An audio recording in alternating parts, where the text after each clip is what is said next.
আজকের যে মূলে বিষয়, আজকের যে মূলে আলোচনা, সেই আলোচনাটি হলো যে মানুষ যখন ঘুমিয়ে যায় তখন দেখা যায় যে যদি কেউ জাগ্রত হয়ে ঘুমায় তখন তাকে ডাক দেওয়ার সাথে সাথে সে জবাব দেবে যে হ্যাঁ আমি আছি, ঘুমিয়ে।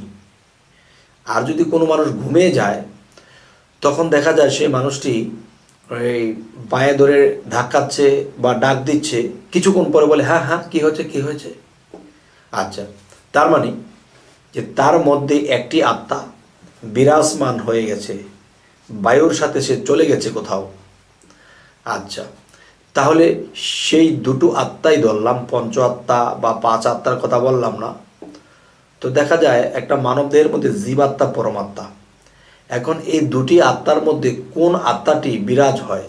তবে আমার জ্ঞান বলে যতটুকু জেনেছি, বুঝতে পেরেছি, এতে মানুষের মধ্যে যে জীবাত্মাটা আছে এই জীবাত্মাটা বিরাজ করতে চলে যায়। কারণ দেহটা যখন পড়ে থাকে তখন কিন্তু জীবের ডিউটি থাকে না। জীবের একটি কর্ম আছে কি, সে দেহের ভার বহন করে। দেহ যখন মাটির মধ্যে ভার বহন হয়ে আছে তাহলে এটা এখানে জীবের প্রয়োজন হয় না। তখন জীব বাইরে ভ্রমণে চলে যায় এবং দ্রুত সে যেতে পারে এবং সে আসতে পারে, এই ক্ষমতা সে আত্মার আছে। তবে আজকের যে বিষয়টি, যে কোন আত্মাটা মানুষ ঘুমের পরে আত্মাটা বের হয়ে যায় আর কোন আত্মাটা থাকে, সেটি আমি যেভাবে বলবো অবশ্যই আপনারা একটু খেয়াল করে শুনবেন। দেখবেন যদি কেউ আমাকে এই কথাটি প্যাচ দেয় বা কেউ যদি আমাকে বলে যে না এই কথাটি আমরা মানতে পারছি না বা এটা মিলছে না, আমি আপনাদেরকে মিলিয়ে দেব। যেমন দেখবেন এই পৃথিবীতে যেমন চাঁদ আছে তেরকম সূর্য আছে।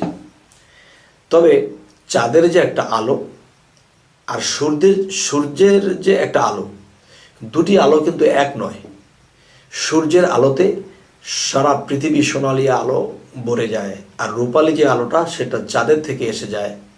তাই বলবো যে রাতের যোজনার যে আলোটি এটা সূর্যে দিতে পারবে না, এবং সোনালি আলো যেটা সেটা সূর্যে দিতে পারবে, কিন্তু রূপালি যে আলোটি এটা সূর্যে দিতে পারবে না। আচ্ছা, তাহলে মানব দেহের ভিতরে যদি আমরা যাই তাহলে জীবাত্মাটা আমার থেকে বের হচ্ছে আবার আসছে। আর আমার মধ্যে যে পরমাত্মাটা, সে আমি যখন কথা বলি, চলি, একটা ব্রেন খাটিয়ে একটা কাজ করি, তখন যেমন আমি লড়াচড়া অবস্থাতেও, জাগ্রত অবস্থাতেও আমার মধ্যে সে পরমাত্মাটা বিরাজমান, এবং আমি যখন ঘুমিয়ে পড়ব তখনও সে আমার মধ্যে বিরাজমান। তবে জীবাত্মাটা সে চলে যায়। আচ্ছা, তাহলে এটার যুক্তিটি হলো যে যে জীবাত্মাটি, এই জীবাত্মাটি কিন্তু সে দেহের ভার বহন করে, আর পরমাত্মা, এই পরমাত্মার সাথে 10টি জিনিস কাজ করে। তো সেই 10টি জিনিস নিয়ে আমি পরবর্তী ভিডিওতে আপনাদের সাথে আলাপ করব। তবে আজকের যে মূল বিষয়, যে কোন আত্মাটি যায়, সে আত্মাটি জীব আত্মা বের হয়ে যায়, ভ্রমণে চলে যায়, আর পরমাত্মাটি দেহের মধ্যে থেকে যায়। এখন পরম এবং জীব উভয় যদি চলে যায় তখন এই দেহ মৃত্যুবরণ হয়ে আছে। যেমন দেখবেন আপনি হাঁটাচলা করছেন, আপনার শ্বাস প্রশ্বাস চলতেছে, আর শ্বাস প্রশ্বাসের সাথে পরমাত্মা বিরাজ আছে, এবং আপনি যখন ঘুমিয়েও পড়বেন তখন দেখবেন আপনার শ্বাস প্রশ্বাস চলছে এবং পরমাত্মা এর মধ্যে যাওয়া আসা করতেছে। তাহলে জীব আত্মা সে কিন্তু ভ্রমণ করতে পারে বা বের হতে পারে।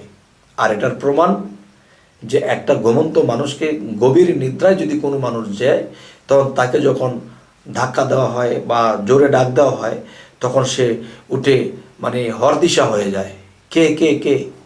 তাহলে বোঝা গেল কি, সে জীবাত্মাটা তার এত গতি যে পৃথিবীর অপর প্রান্তেও যদি চলে যায়, এক বলতে বলতে সে এসে এখানে পৌঁছাবে, যেহেতু তার পরম এখানে আছে। যাই হোক, আরও একটা প্রমাণ হলো চাঁদ কিন্তু মাসে 3 দিন দেখা যায় না। জীবাত্মাটা যদি আমরা চাঁদের সাথে মিলাই তখন দেখা যাবে যে মানুষের নিদ্রা আছে, এই দেহের একটা রেস্ট আছে, জীবাত্মার একটা রেস্ট আছে। চাঁদের 3 দিন চাঁদকে দেখা যায় না, কিন্তু সূর্য এই পৃথিবী সৃষ্টির লগ্ন থেকে যে শুরু হয়েছে, সেই সূর্য কিন্তু সে উঠতেছে নামতেছে, তার কোনো বিরাম নেই। যেরকম মানব দেহের ভিতরে এই পরমাত্মার কোনো বিরাম নেই। সে যদি বন্ধ হয় সবে তুসনাস হয়ে যাবে, দেহ পড়ে যাবে, এই দেহ আর টেকানো যাবে না।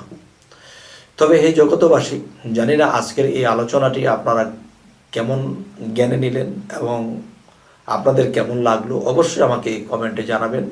এবং আমাদের এই চ্যানেলের আলোচনা যদি আপনাদের ভালো লাগে তো অবশ্যই সাবস্ক্রাইব করুন, পরবর্তীতে ভিডিওগুলো আপনাদের কাছে পৌঁছে যাবে। তো আজ এই কথা বলি রাখবো। সকলে ভালো থাকবেন। আল্লাহ হাফেজ।